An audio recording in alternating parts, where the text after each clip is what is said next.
Now it's passed out of appropriation. Appropriations has amended it. Yeah, Okay. yeah. Do you have sharing I permission? don't have sharing right now. Okay, we need to let Mike have ability to put this bill up on the screen. So if it passed the House, does it go to Senate Ag? Does it go to? It goes back to the Senate. Back to the Senate, right? So this is, it was a Senate bill, S60. We worked on it, we amended it. If it passes the House, then it'll go back to the Senate and they will decide what to do with it. It was an Ag there, right? Came out of Senate Ag, yeah, I believe. Okay, here we go. Should I begin? Yes. This is Mike Grady, Office of Legislative Counsel. I'm going to walk you through the House Appropriations Committee's amendment to F60. It generally addresses, or there's 5 categories of amendments. One is just technical amendments, and I'll talk to you about why they're technical in a minute. The second category is that the committee asked for any reference to climate or climate change to be removed because they didn't want to create controversy or discussion or debate about climate on the floor. The third is, as the chair referenced, Representative Groening's amendment about the information that's supplied in an application has been incorporated. The fourth amends the administrative use of the fund by the agency.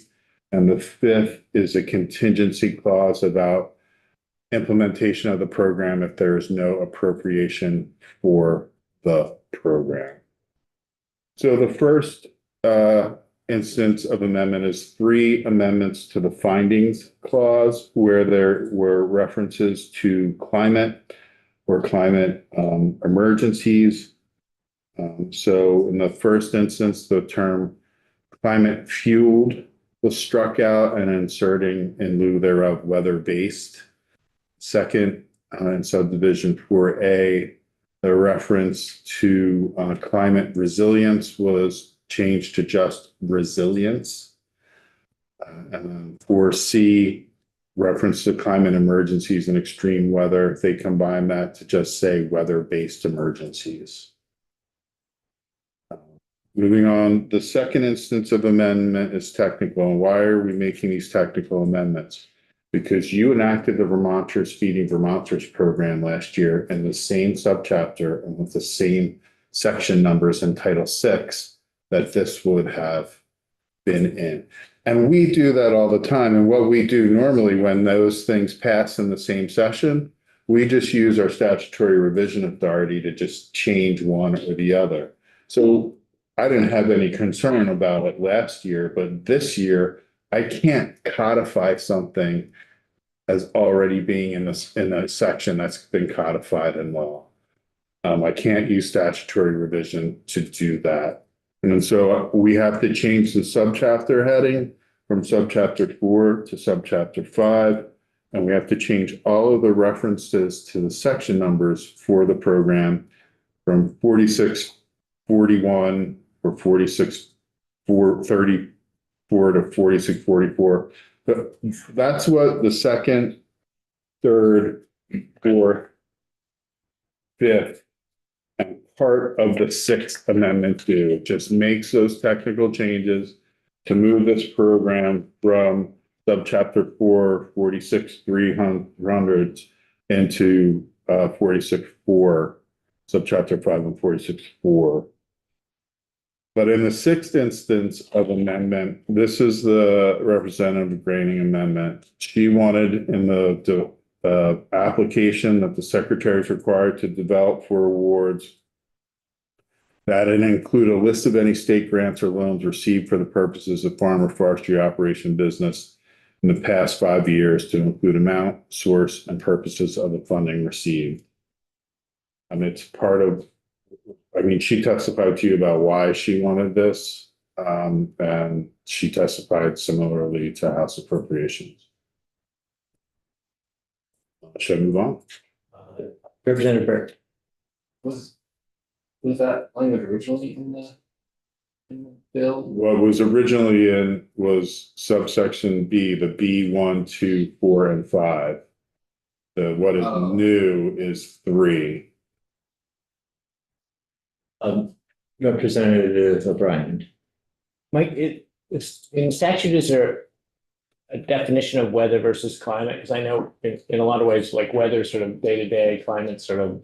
What's- Long term, so I just wondered how. What's in the bill is the definition of weather-based, or extreme weather, I'm sorry, I have to find my version of the bill.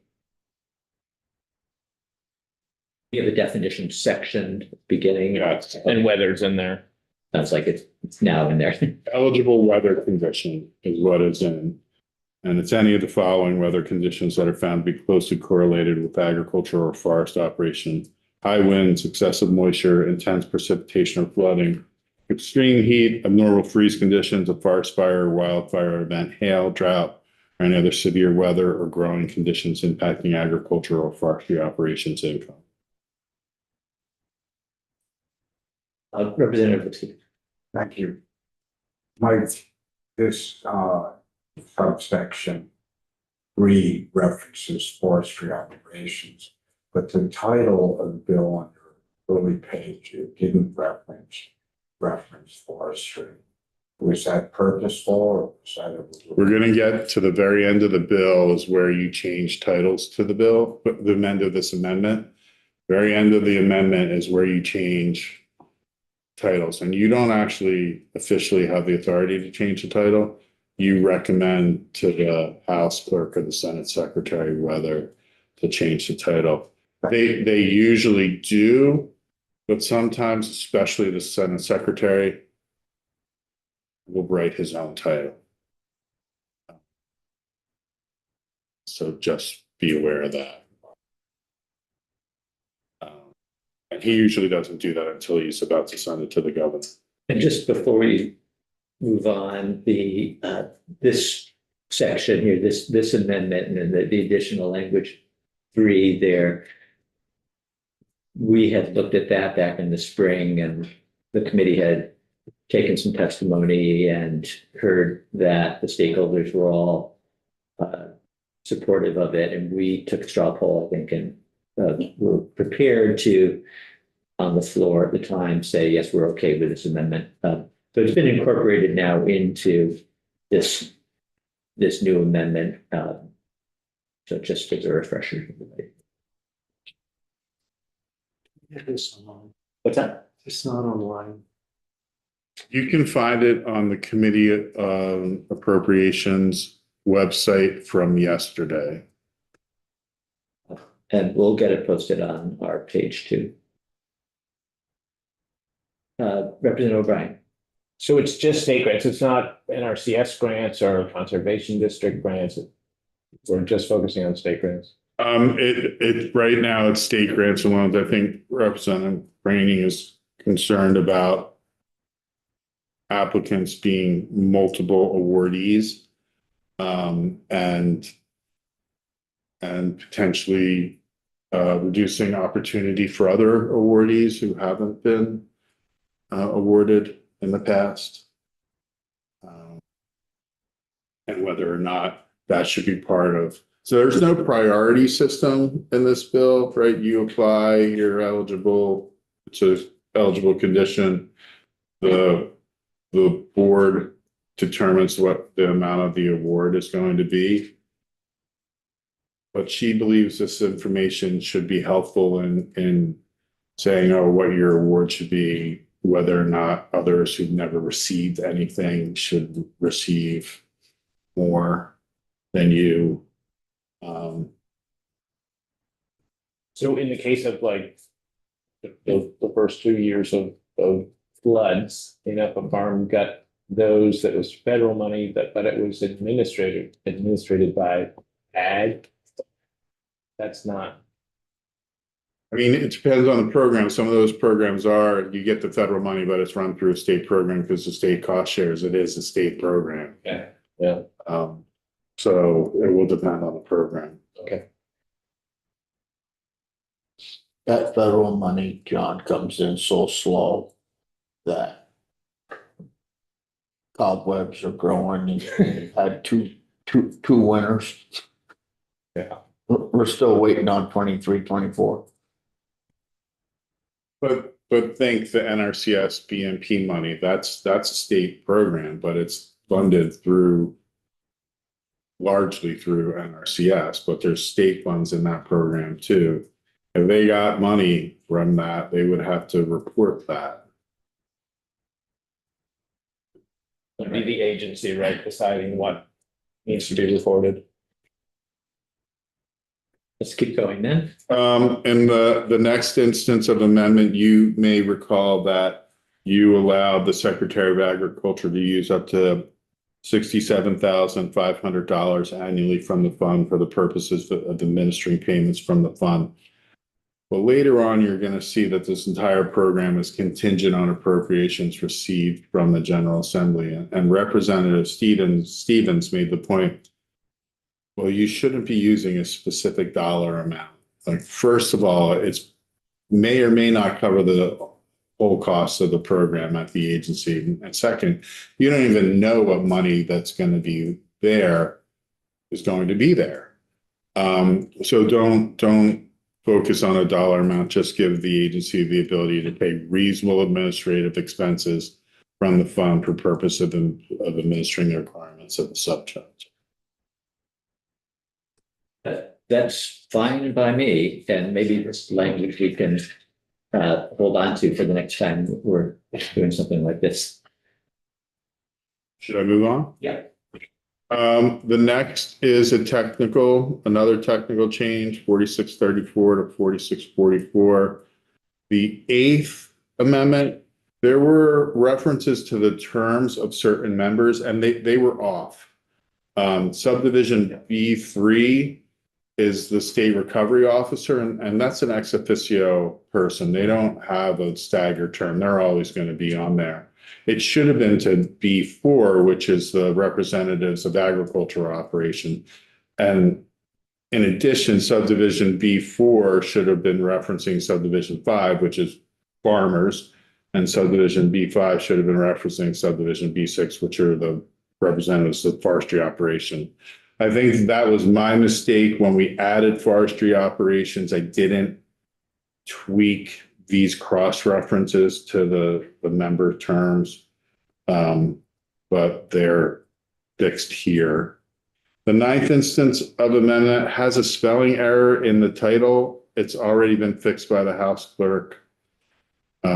Will appear correctly tomorrow on your calendar. It provides that the duty to implement Section 2, the Farm and Forestry Operations Security Special Fund, is contingent upon an appropriation of funds in fiscal year 2027 or subsequent fiscal years from the general fund to the agency for the specific purposes described in Section 2 of the SAC. Your Appropriations Committee and the Senate Appropriations Committee is using this type of language for almost every new program that requires an appropriation. What does that mean? If this is passed by both bodies and is signed by the governor, it will be incorporated into the green books. It will be statute, but the secretary will have no authority or no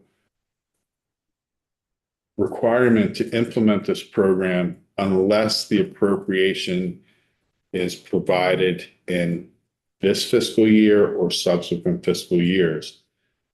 So it's an on-off switch. And appropriations controls it via what they put in the big bill at the end of the year. Yeah, thank you, John. Council. So would that preclude this being a vehicle if we had drought? And the federal government moved rapidly and said, we're gonna send the Northeast states $10 million each to cover their drought losses. Would this preclude this? And they're gonna send it to the state agencies of agriculture. Would this preclude this for being a vehicle for that money to go out to farmers quickly. If appropriations didn't give us an earmark during session, and You wouldn't be able to use this program. It wouldn't be implementable. But you would still move, the state would still move that money through another program.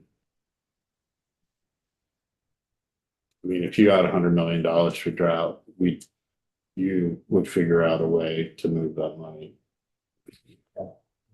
thank you. But if the legislature put $1 into this fund, could that, That would, the possibility of other philanthropic or, it's that is possible. I mean, if you wanna keep the fund alive as a vehicle for any federal aid, because you do allow this fund to receive funds from federal government for state support of farmers or forestry operation suffering income loss due to weather conditions. So if they just wanted to have this effectively be a receptacle for federal funds, to receive those federal funds and then move them, they could probably propose that in the agency budget each fiscal year. all right, well, let's hold on to that thought. I just wondered if there's a sort of de minimis floor, like, does the secretary get to say, well, they only appropriate The 20,000, or there's some left over, say, for the following year, because it wasn't all cleaned, you know, at what point can the secretary say it's not really worth it to distribute this? Well, that's the appropriation process. I mean, if they're gonna come forward with this in their budget, the appropriations committee, they parse things down to the dime. And so they will ask, well, is this necessary? Why is it necessary? Why do you need this amount? What for? Give us a breakout. And then they'll do the reverse. Is this enough to run your program? You know, so that's the appropriations process. It would be up to the agency or the secretary to figure out, like, how much have you heard we lost from the drought in Vermont this year? Oh. 16 million was the report, I think, from Representative Byrd. If I have a bill that would have part of the UCT tax and still would get into the farm security fund, but it's simply coming along.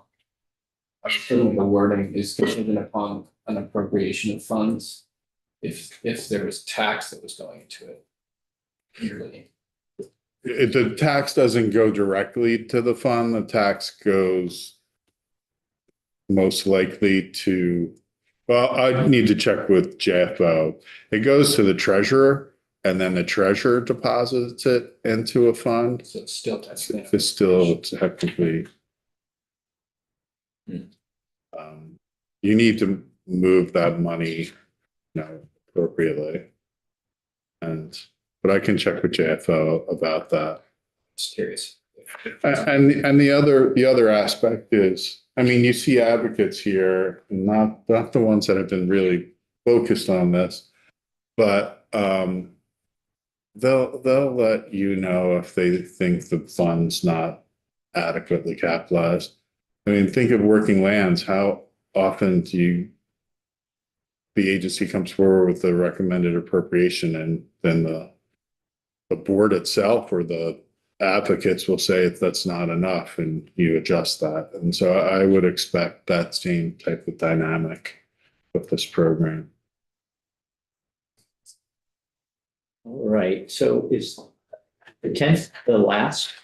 The 10th is the last formal instance of amendment. It's just the effective date was last year passed. And it's changed to 2026, but as Representative Lipsky asked, the title would be changed to an act relating to establishing the Farm and Forest Operations Security Special Fund to provide payments for farm and forestry operation losses due to weather conditions. Again, that's just a recommendation to, in this case, the Senate Secretary. Most cases, they do it. Sometimes Secretary Bloomer will freestyle. Representative Ryan. So just on Bert's line of questioning, are there any funds that revenue coming in statutorily has to end up in that fund? Yes, yes. But it's still, this money still goes to the treasurer, Right. right? It doesn't like magically like sales tax into the ed fund doesn't like go into the ed fund, right? It goes to the treasurer and then through your appropriations process and through the treasurer's directive, it gets put into that fund. But the treasurer doesn't have, it can't pivot and put it in something else, right? No, they have to comply with statute. I mean, there's emergency authority using up to $2 million that can be transferred and. But that's a process in and of itself. I thought at the moment, oh, go ahead, Representative Burt. Well, it's gonna be on the appropriation piece and the point that Brett Nelson made about it. I think if it actually might be in our favor to have that line, because if you can say, look, if we're waiting for money to come in, we have a weather event and we have people in place ready to implement this program, then let's appropriate a little money into it so that it might catch more. Yeah. And be able to dole that out quicker. So it actually might help to put money into it. Yeah, and as the chairman said, Phil, so however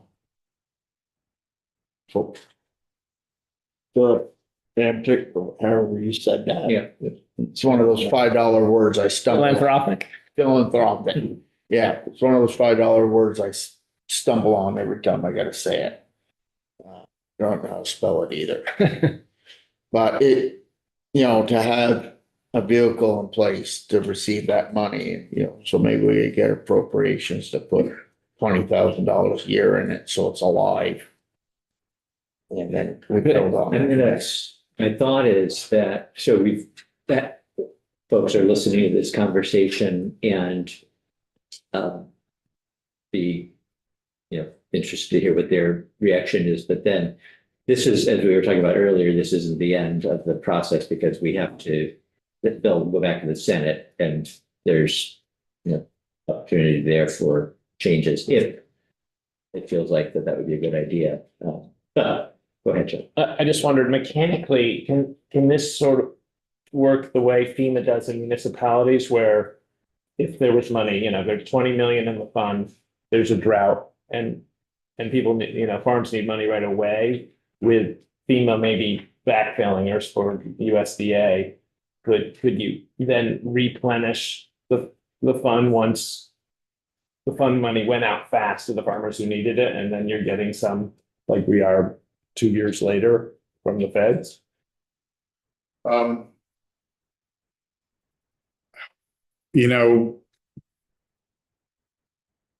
It all kind of depends on if you're in session or not. Like you could probably move that really quickly into the fund and for use. If you're out of session, there's requirements that if you're going to be receiving grants, gifts, funds, you have to get the Joint Fiscal Committee's approval of that. So it's probably going to be a little less nimble. But I still think it's possible. Let me just ask Patricia, is our next witness waiting in the Zoom room? It occurred to me that maybe, since I don't see our next witness here, maybe it was a Zoom witness. So, gosh. In any case, we are running a little bit over, so what we might want to do is have you, I don't know whether you have a sense, Mike, of the thought that we have and could think about what, if we were to amend this language, either if we were to amend it or if the Senate were to not preclude the possibility of the fund not being able to accept outside money if we hadn't appropriated anything, not in any year going forward. So, I mean, you could say is contingent upon an appropriation of funds in fiscal year 2027 or subsequent fiscal years from the general fund to the agency, or let's use the language that you use, the award of a federal government aid for state support of farmers or forestry operations. You could even add public and private sources that the secretary accepts if you want as well. I could probably, again, that philanthropic award, if you're in session, it's going to get appropriated. That'll be an appropriation. If it's not in session, it's going to go through the joint fiscal office for the fiscal committee and approved as a gift. Because you have to approve those gifts to make sure, and the common example is that, you know, Nazis aren't giving you gifts. Yeah. And so you do some due diligence on who is giving you gifts. All right, well, let's stop there with that then. Let's continue, we will continue to ponder this, and we won't make any decisions until we feel like we've gotten to the right spot, and that might mean hearing some more testimony. You also will have, this is just your response to the Senate, right? The Senate can have a further proposal of amendment. Right. And you can have a further proposal amendment to them. But they might just accept this. Right. And then you wouldn't have an opportunity to amend. Yes, yeah, indeed.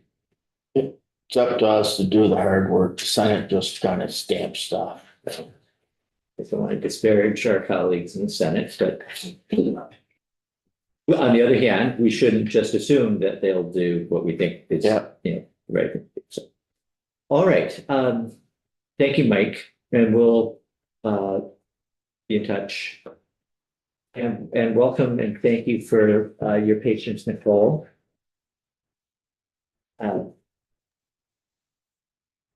Thanks Morning. for having me. So just pivoting quickly to a different subject, we took some testimony last week on the impact of the drought. And the question came up about possible temporary changes that might not be the right expression to the organic standards, to an accommodation, essentially. And it was suggested that you might be able to help us understand a little bit more about why that would be necessary and what might have happened. Sure. That's great. And I'm excited that you all are interested in this topic and have invited me to speak about it. So I'm Nicole Daney.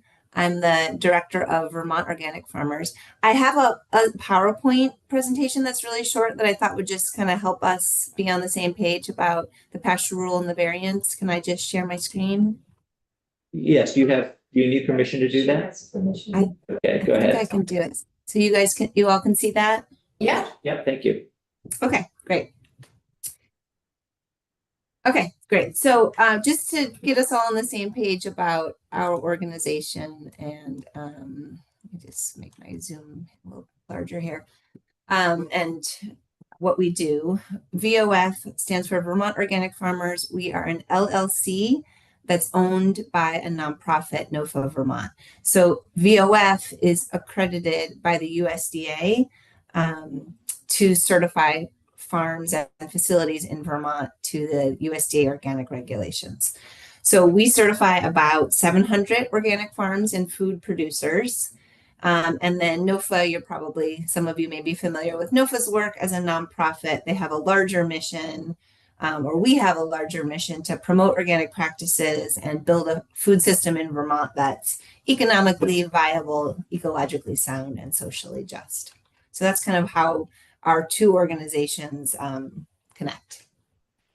So I thought it would make sense to just talk about what the pasture rule requirements are for organic producers. And that will just give us context then when we talk about what it means to ask for a variance from that pasture rule. So all organic animals are required access to the outdoors year round, but the pasture rule requirements are specific to ruminant livestock. So, cattle, sheep, goats. And the big picture of what the pasture rule is trying to accomplish is, making sure that organic farmers are providing, quote unquote, meaningful access to pasture during the grazing season. So what that means, we had to put a specific number on it because the organic regulations, we certify to farmers to those regulations here in Vermont, but there are certifiers certifying to these same regulations all over the United States and also all over the world, right? So there has to be some sort of baseline of what we're talking about when we talk about meaningful. And the minimum requirements are that you have to graze your ruminant animals for at least 120 days per year. That's the minimum. But you also have to graze them to what is a typical grazing season in your region. So for Vermont, 120 is a little bit on the lower side. A typical grazing season for our producers is like 150 days. So that's typically what we're looking at when we look at our farmers and are out on their farms verifying the length of their grazing season in a quote unquote typical year.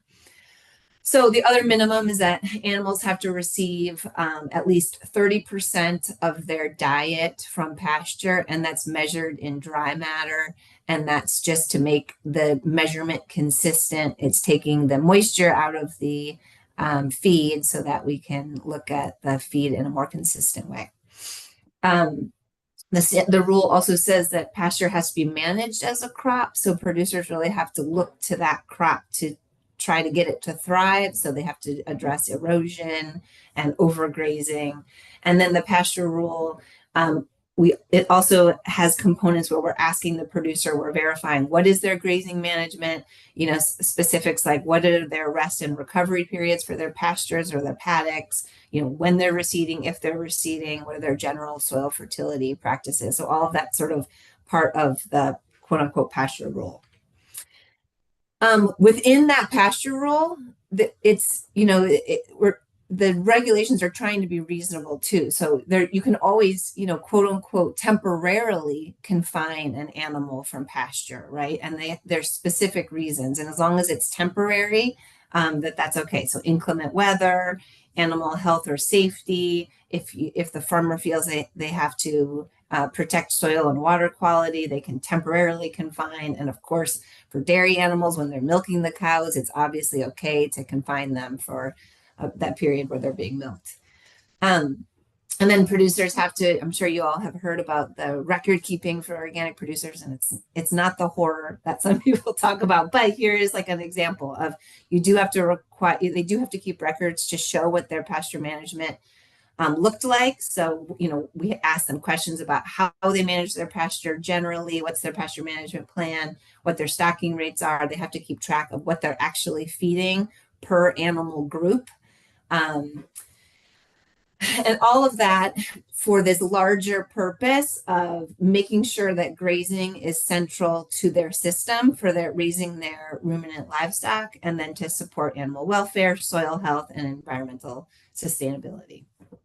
So those are, that should give you a sense of like what is required in the pasture rule for organic producers. So also within the organic regulations is an allowance for the NOP, the National Organic Program, which is housed within the USDA, to grant temporary variances for specific sections of the regulation. So there's different sections that this area of the regs call out that are allowed to be, where the NOP is allowed to grant variances, and the pasture rule is one of those areas of the rule that's cited in like, yes, the NOP can grant a variance for the pasture rule.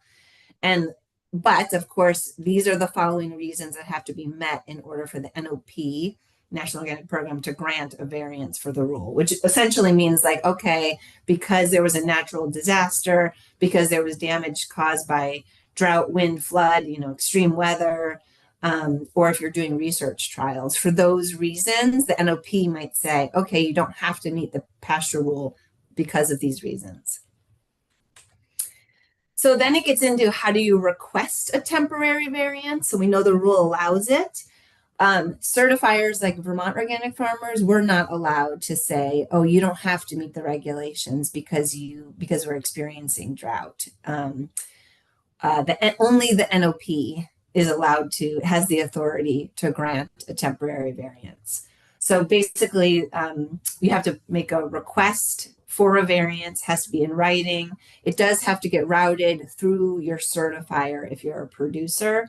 And then as a certifier, we tell the NOP whether we recommend that they grant or deny the variance. And the way that it's written in the regulations is that producers can't send requests for variances directly to the National Organic Program. They have to do it through their certifier. So I think we certify all the farms in the state of Vermont, but theoretically there are other certifiers working in Vermont that certify other producers. This link at the bottom of my PowerPoint request is where the USDA and National Organic Program reports on what variances they've either granted or denied. And if you click on that link, you'll see that Vermont is at the top with a variance for the pasture rule that's been granted in 2025. So you can check this throughout the year to see like, oh, who was asking for variances and did they get granted or denied? So then that brings us to 2025, last year's grazing season. And we started to hear from producers that they were concerned that they weren't going to be able to meet the pasture regulations because of the extreme drought that we were experiencing. So we, as a certifying agent, requested and received a pasture rule variance for the 2025 drought. For producers in these counties. And you'll notice that these counties match with the USDA's secretarial disaster designation in Vermont. So we also proposed these terms of the variance. So it doesn't mean that you can pull your cows from pasture, for the entire grazing season. So the terms that we recommended was that the people would still meet the 30% dry matter from pasture, but instead of 120-day minimum, they would meet that for 90 days.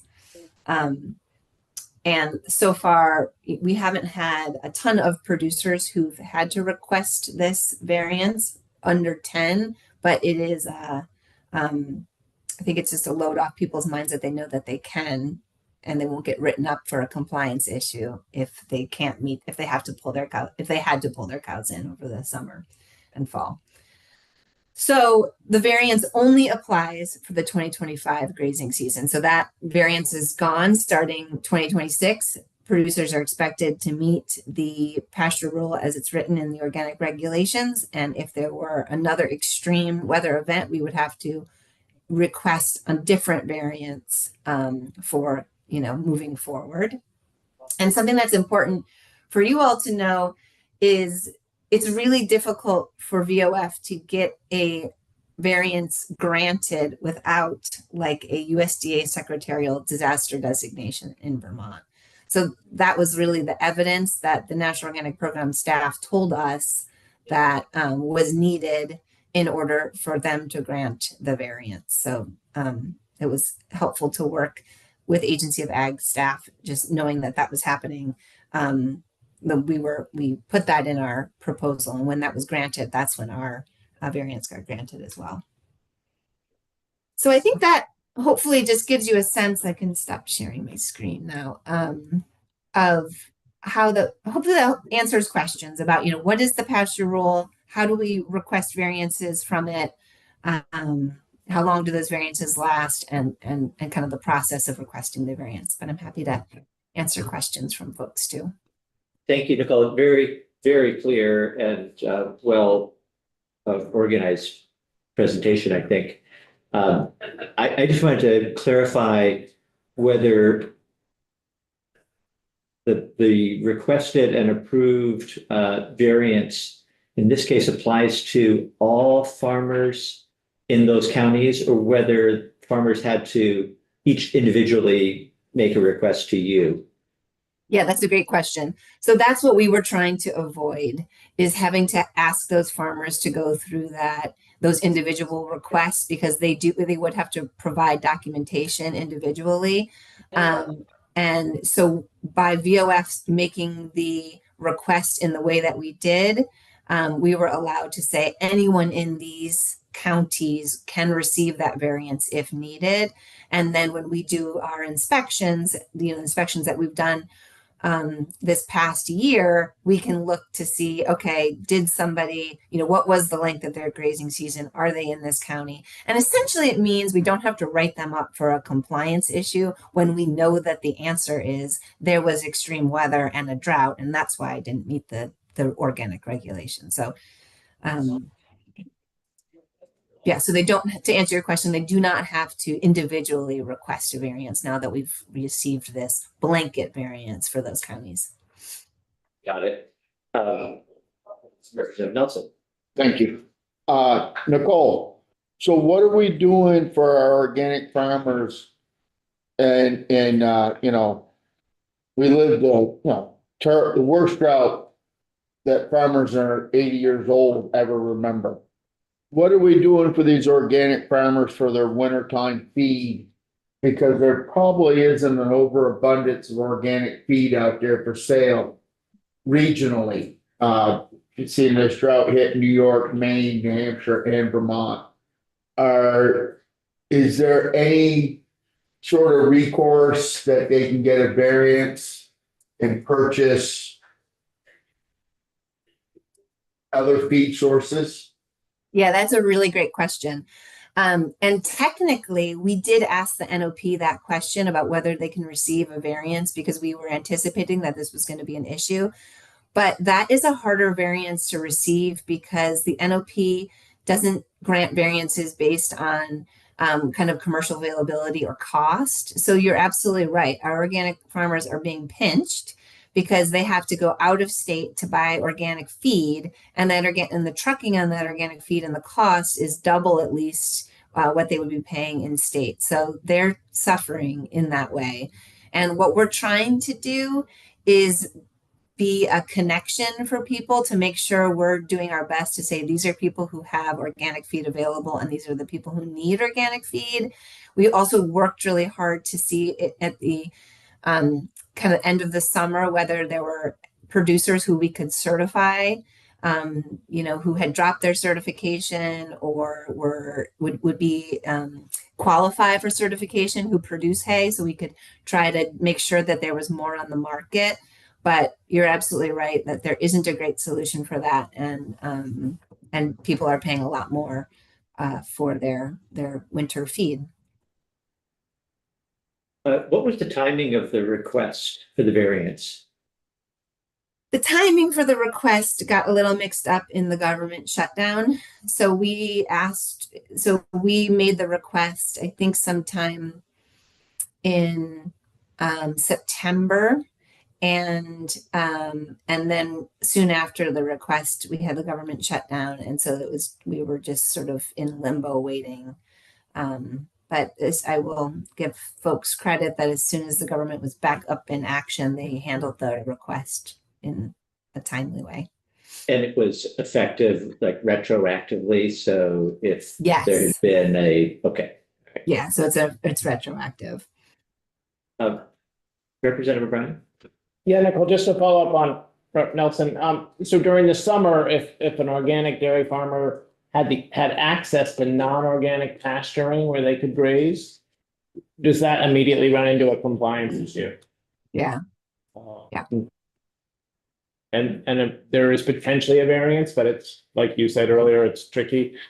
The variance is more you can confine your animals from pasture. The variance is not you can feed your animals non-organic feed. And technically what I was saying is we did ask the NOP because, like I said, we were anticipating that organic feed was going to be short in Vermont.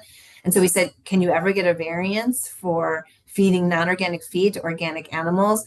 And because organic feed is available within the United States, that variance, they're very unlikely to grant that. So they're, unsympathetic is not the right word, but they can't knowing that it's available in other states makes it difficult for them to grant the variances, was my understanding of their response. So what they got to do, John, was keep their cows in the barn and feed the hay they were making during Exactly. a drought to sustain their herd. And taking away their, you know, you imagine feeding all your sheep all summer long in the barn and then, Got nothing for winter. so. Right. And so that, I mean, right there, no one is motivated to do that. They would prefer to be grazing their animals. Yeah. Both for health and Have economic reasons. the NOP call me up and I'll Yeah, explain it to totally. them why they're wrong.